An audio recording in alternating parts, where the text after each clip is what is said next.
ಎಲ್ಲರಿಗೂ ನಮಸ್ಕಾರ. ನಾನು ಪ್ರಶಾಂತ್. ನೋಡ್ಸಾಂದ್ರೆ ಕರ್ನಾಟಕ ರಾಜ್ಯದಲ್ಲಿ ಶಾಲಾ ಕಾಲೇಜು ಮಕ್ಕಳಿಗೆ ರಾಜ್ಯ ಸರ್ಕಾರದಿಂದ ಭರ್ಜರಿ ಗುಡ್ ನ್ಯೂಸ್ ಬಂದಿರತ್ತೆ. ಇದ್ರ ಬಗ್ಗೆ ತಿಳಿಸ್ಕೊಡ್ತಾ ಇರೋದು ನನ್ನ ಹಿಂದ್ಗಡೆ ಕಾಣಿಸ್ತಾ ಇರಬಹುದು. ಕರ್ನಾಟಕ ಶಿಕ್ಷಣ ಇಲಾಖೆಯಿಂದಾನೆ ಹೊಸದಾಗಿ ಅಧಿಸೂಚನೆ ಆಗಿದೆ. ಯಾವಾಗ ಅಧಿಸೂಚನೆ ಆಗಿದೆ? ಇವತ್ತೇ ಶನಿವಾರ ಅಧಿಸೂಚನೆ ರಿಲೀಸ್ ಮಾಡಿದ್ದಾರೆ. ಶನಿವಾರ ತುಂಬಾ ಜನ ಡೇಟ್ ಕಳ್ತಿರಲ್ಲ. ಇವತ್ತು ದಿನಾಂಕ ಎಷ್ಟಿದೆ? 13. ಈ ಒಂದು 13ನೇ ತಾರೀಕದಂದೇ ಅಧಿಸೂಚನೆ ಪ್ರಕಟವಾಗಿದ್ದು ಏನ್ ತಿಳಿಸ್ಕೊಟ್ಟಿದ್ದಾರೆ ಕರ್ನಾಟಕ ಶಿಕ್ಷಣ ಇಲಾಖೆಯಿಂದ ಮತ್ತು ಶಾಲಾ ಮಕ್ಕಳಿಗೆ ಸಂಬಂಧಪಟ್ಟಂತೆ ಒಂದು ಭರ್ಜರಿ ಗುಡ್ ನ್ಯೂಸ್ ಆಗಿರತ್ತೆ. ಅದ್ರ ಬಗ್ಗೆನೇ ಮಾತಾಡ್ತಾ ಇರೋದು. ಏನು ಎಂತ ಎಲ್ಲ ಇರತ್ತೆ ಕೊನೆತನಕ ನೋಡಿ. ಅರ್ಧ ನೋಡಿದ್ರೆ ಸ್ವಲ್ಪ ಮಾಹಿತಿ ತಿಳಿಯೋದಿಲ್ಲ. ಕೊನೆತನಕ ನೋಡಿ. ಈಗಾಗಲೇ ಕರ್ನಾಟಕ ರಾಜ್ಯದಲ್ಲಿ ಕಾಂಗ್ರೆಸ್ ಸರ್ಕಾರ ಇದೆ. ಈ ಒಂದು ಸರ್ಕಾರ ಏನೆಲ್ಲ ಘೋಷಣೆ ಕೊಡ್ತಾ ಇದೆ, ಏನೆಲ್ಲ ಮಾಡ್ತಾ ಇದೆ, ಇದಕ್ಕೆ ಸಂಬಂಧಪಟ್ಟಂತೆ ನೀವು ಈಗಾಗಲೇ ಚರ್ಚೆ ಕೂಡ ಮಾಡಿದ್ದೀರಾ. ನಿಮ್ ಕಣ್ಣು ಮುಂದೆನೆ ಇದೆ. ಅಂತದ್ರಲ್ಲಿ ಇನ್ನೊಂದು ಘೋಷಣೆ ಕೊಟ್ಟಿದೆ.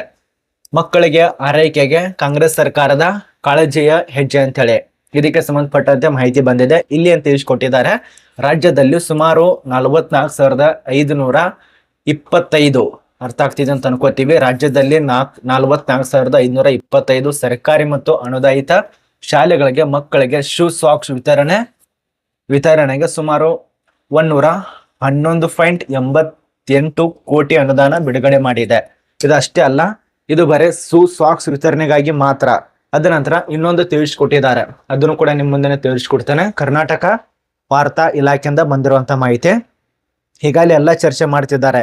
ಕರ್ನಾಟಕ ರಾಜ್ಯದಲ್ಲಿ ಅಷ್ಟೇ ಅಲ್ಲ, ಎಲ್ಲ ಚರ್ಚೆ ಮಾಡ್ತಿದ್ದಾರೆ. ಬಟ್ ಎಲ್ಲ ಕೂಡ ಚರ್ಚೆ ಆಗ್ತಾ ಇದೆ. ಉತ್ತರ ಕರ್ನಾಟಕದ ಬಗ್ಗೆ ಯಾರು ಕೂಡ ಚರ್ಚೆ ಮಾಡ್ತಾ ಇಲ್ಲ. ಇಲ್ಲಿರುವಂತ MLAಗಳು MP ಗಳು ಆರಾಮಾಗಿದ್ದಾರೆ. ಈ ಒಂದು ಕರ್ನಾಟಕ ರಾಜ್ಯದಲ್ಲಿ ಬರೇ ಕಲ್ಯಾಣ ಕರ್ನಾಟಕ, ದಕ್ಷಿಣ ಕರ್ನಾಟಕ ಅಷ್ಟೇ ಉದ್ಧಾರ ಆಗ್ತಾ ಇದೆ. ಅತಿ ಹೆಚ್ಚು ಬೆಂಗಳೂರಿನಲ್ಲೇ ಉದ್ಧಾರ ಮಾಡ್ಕೋತಿದ್ದಾರೆ. ಉತ್ತರ ಕರ್ನಾಟಕ ಹೋದ್ರೆ ಏನು ಸೌಲಭ್ಯ ಇಲ್ಲ.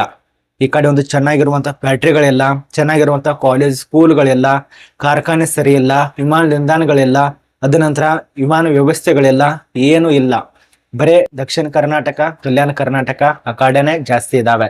ಸ್ವಲ್ಪ ಇಲ್ಲಿರುವಂತ MLAಗಳು ಈಚೆ ಕಡೆ ಅನ್ನ ತಿಂದಿದ್ದಾರೆ ಅಂದ್ಮೇಲೆ ಸ್ವಲ್ಪ ಆದ್ರೂ ಅಧಿವೇಶನದಲ್ಲಿ ಮಾತಾಡ್ಬೇಕಲ್ಲ, ಏನು ಇಲ್ಲ. ಈ ಒಂದು ಅಧಿವೇಶನ ಅವರೊಂದು ರಾಜಕೀಯ ಸಲುವಾಗಿ ಒಂದು ಟೈಮ್ ಪಾಸ್ಗೋಸ್ಕರ ನಡೆಸ್ತಿದ್ದಾರೆ. ನಮಗನ್ಸೋ ಮಟ್ಟಿಗೆ ಈ ಒಂದು ಅಧಿವೇಶನ ಅವರೊಂದು ಟೈಮ್ ಪಾಸಿಗಾಗಿ ಅವರೊಂದು ಕೆಲಸಕ್ಕೆ ಸಂಬಂಧಪಟ್ಟಂತೆ ಮಜಾ ಮಾಡೋ ಸಲುವಾಗಿ ನಡೆಸ್ತಿದ್ದಾರೆ ಅಂತ ಅನಿಸ್ತಾ ಇದೆ. ಈಗ ಪ್ರಸ್ತುತ ಹಂಗೆ ಅನಿಸ್ತಾ ಇದೆ. ಉತ್ತರ ಕರ್ನಾಟಕ ಕಡೆ ಏನು ಸೌಲಭ್ಯ ಕೊಡ್ತಾ ಇಲ್ಲ, ಬರೀ ಆ ಕಡೆ ಮಾಡ್ಕೊಳ್ತಿದ್ದಾರೆ. ಇದ್ರ ಬಗ್ಗೆ ಸ್ವಲ್ಪ ನಿಮ್ಮ ಅನಿಸಿಕೆ ಕಮೆಂಟ್ ಮಾಡಿ. ಮತ್ತೆ ಇನ್ನೊಂದು, ಇಲ್ಲಿ ಶಾಲಾ ಮಕ್ಕಳಿಗೆ ಸಾಕ್ಸ್ ವಿತರಣೆ, ಅನುದಾತ ಬಿಡುಗಡೆ, ಅದರ ಜೊತೆಯಲ್ಲೇ ಇನ್ನೊಂದು ನೋಡಿ, ಸರ್ಕಾರಿ ಶಾಲೆಗಳಲ್ಲಿ ವಿದ್ಯುತ್, ಶೌಚಾಲಯ, ಕುಡಿಯುವ ನೀರು ಅಥವಾ ಬೆಲೆ ಮತ್ತು ಆಟದ ಮೈದಾನ ಸೇರಿದಂತೆ ಮೂಲಭೂತ ಸೌಕರ್ಯನ ಒದಗಿಸಲು ಹಾಗೂ ಸರ್ಕಾರಿ ಶಾಲೆಗಳ ಕಟ್ಟಡ ದುರಸ್ತಿ ಹಾಗೂ ಅಭಿವೃದ್ಧಿ ಕಾಮಗಾರಿಗಳಿಗೆ ಸರ್ಕಾರದಿಂದ ಅನುದಾತ ಬಿಡುಗಡೆ ಮಾಡಲು ಕ್ರಮ ವಹಿಸಲಾಗಿದೆ. ಹಾಗೂ 2024 ಮತ್ತು 25ನೇ ಸಾಲಿನಲ್ಲಿ ಶೈಕ್ಷಣಿಕ ವರ್ಷದಲ್ಲಿ ಎಲ್ಲ ಸರ್ಕಾರಿ ಶಾಲೆಗಳಿಗೆ ಮಕ್ಕಳಿಗೆ ಸಾಕ್ಸ್ ವಿತರಣೆ ಅನುದಾತ ಬಿಡುಗಡೆಯಾಗಿದ್ದು ಎಲ್ಲ ಮಕ್ಕಳಿಗೆ ಸಾಕ್ಸ್ ವಿತರಣೆ ನೀಡಲಾಗುತ್ತದೆ. ಅದನ್ನ ತಿಳಿಸ್ಕೊಟ್ಟಿದ್ದಾರೆ.